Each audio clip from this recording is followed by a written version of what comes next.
Welcome to this workshop. Our topic is permissionless publishing, and we will see 4 things today. Installing Swarm Desktop and purchasing a postage stamp. Using Etherjot, a demo application, to publish on Swarm. Importing existing blogs onto the Swarm network. Working with web components, such as a comment system and a donation widget. Hosting websites and applications on the Swarm network comes with multiple benefits. These include being in full control of your data, having simple infrastructure due to no servers required, protection of your privacy and anonymity, and your content cannot be censored or taken down. In today's workshop, we walk through the steps of setting up Swarm on your computer and using a sample application to publish.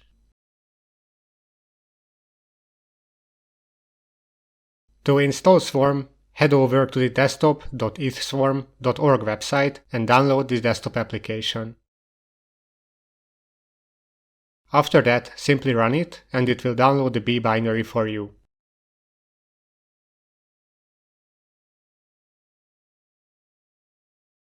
Next step is funding your B node, which requires XDAI. While this workshop does not show you how to get your hands on XDAI, we have several tutorials on our blog and in our docs to explain it. I already have XDAI, so I'm going to move over to the funding step.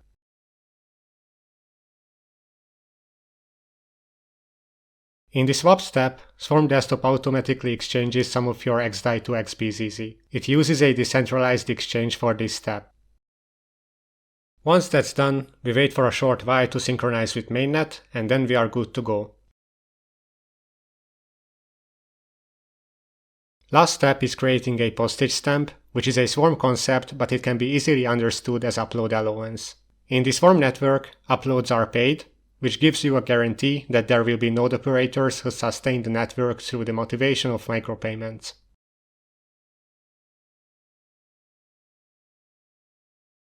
We are creating a stamp worth 4 GB of data for 1 week. Having done these steps, you are all set up and can use Swarm Desktop to upload any data which will be hosted on the Swarm network.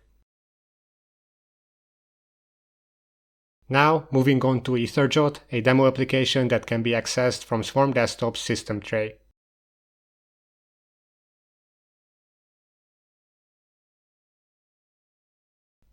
As we open Etherjot, a welcome screen greets us.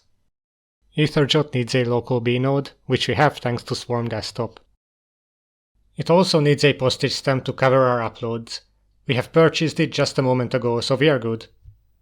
This checkbox is a reminder that Etherjot does not manage our postage stamp. It is up to us to keep it alive, otherwise our blog may go down. Let's give our blog a name and get started.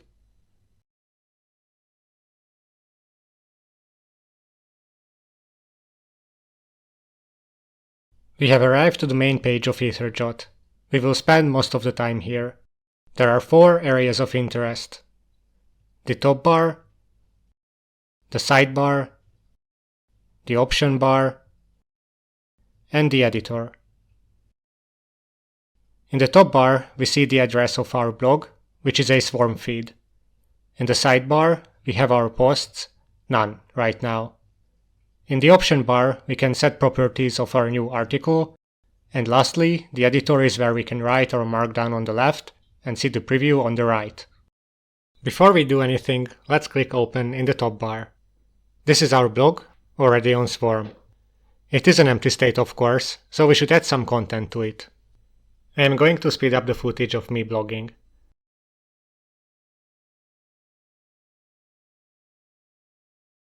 I'm using several markdown formatting here, but it appears all nicely on the right.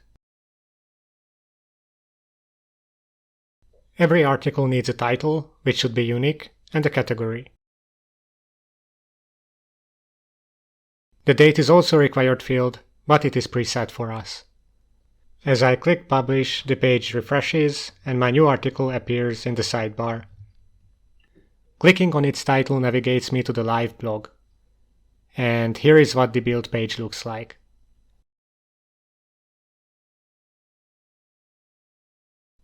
By clicking the logo in the header, we can get back to the front page. My post is also here with the default banner image.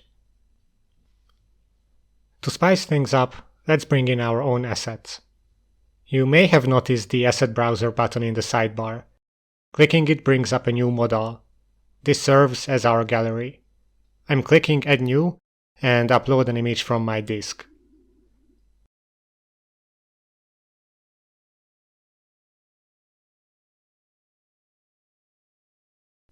By clicking Edit under my Hello World article, we now see an indicator that we are not writing a new blog post, but editing an existing one. Using the image I just uploaded, let's add a new banner image.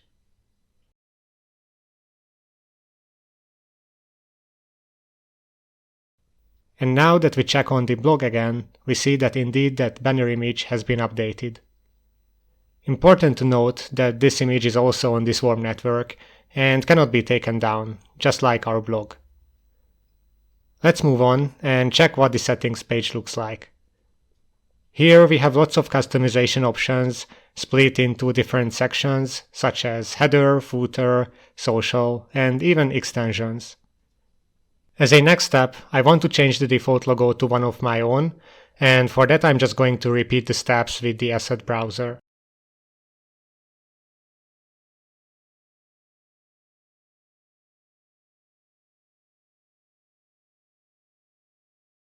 It is important not to forget applying the changes by pressing Save, and then we are good to check on our blog if it has updated.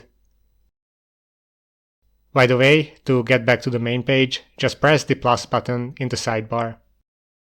For the next feature, we need way more articles. I'm going to play you a sped up footage again, and then show something new. Stay tuned.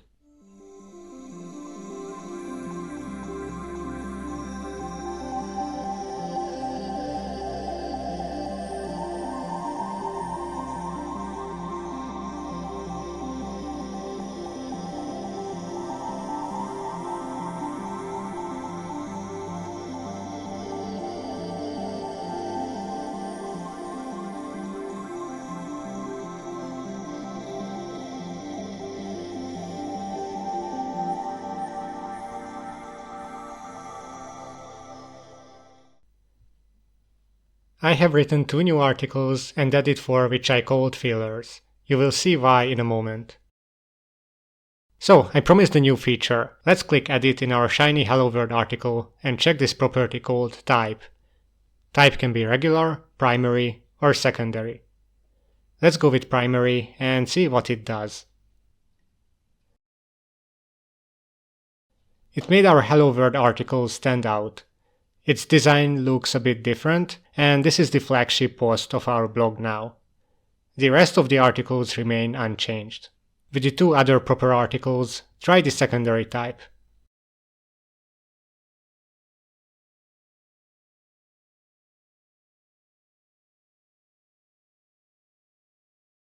I'm going to give the page a refresh and check what happened. So normally the posts take 1/4 of a row, secondary takes up a double, and the primary takes up the full screen. You can use these properties to make some articles stand out, marking them as more important, and play with the layout a little bit. Let's customize our blog a little more by changing the description in the header, setting a message in the footer, and providing a social link. For even more customization options with regards to the design and layout, you can always fork the code and modify it at your will. This project is fully open source and free to use for everyone.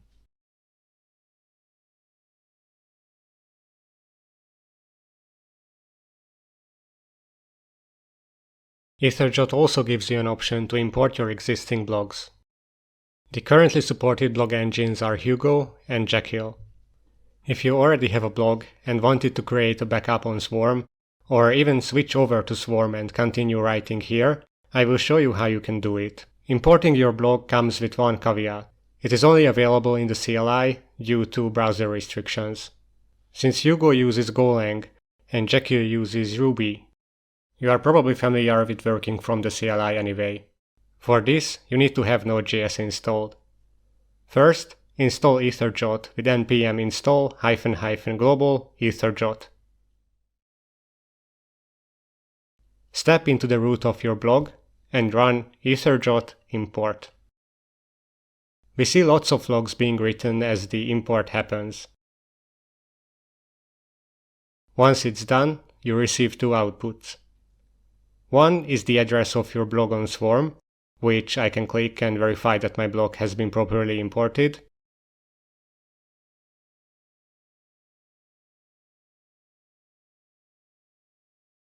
The second is a JSON which contains the full state of my blog.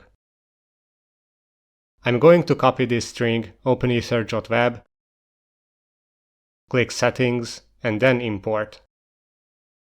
I put the JSON here, click Import, and now I can continue writing my blog on Swarm from Etherjot Web UI, right where I left off in Hugo or Jekyll.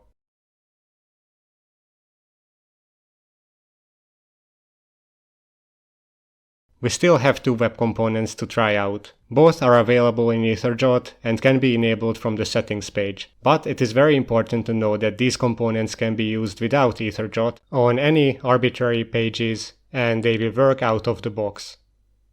I am going to enable both, set my Ethereum address, then save and create a dummy page.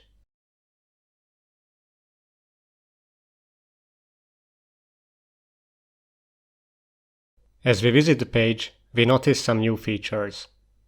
One is a donation component, and the other is a discussion system. The donation system enables fans to either send small tips, or, which is more Swarm-centric, top up the author's stamp and donate by increasing the length of the paid hosting.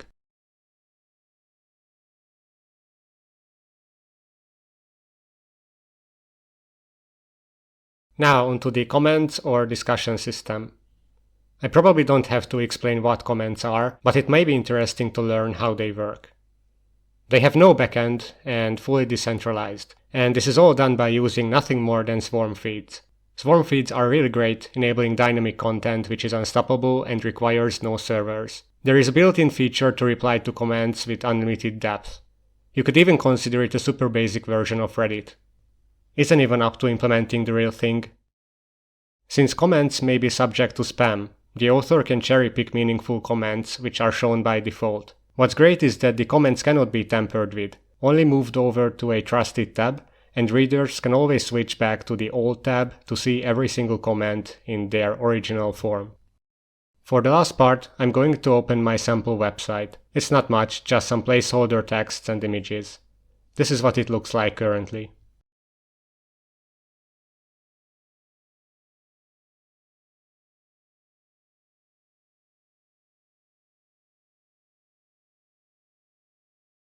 By adding just a few lines of code, I have integrated the discussion system and the donation component to my page.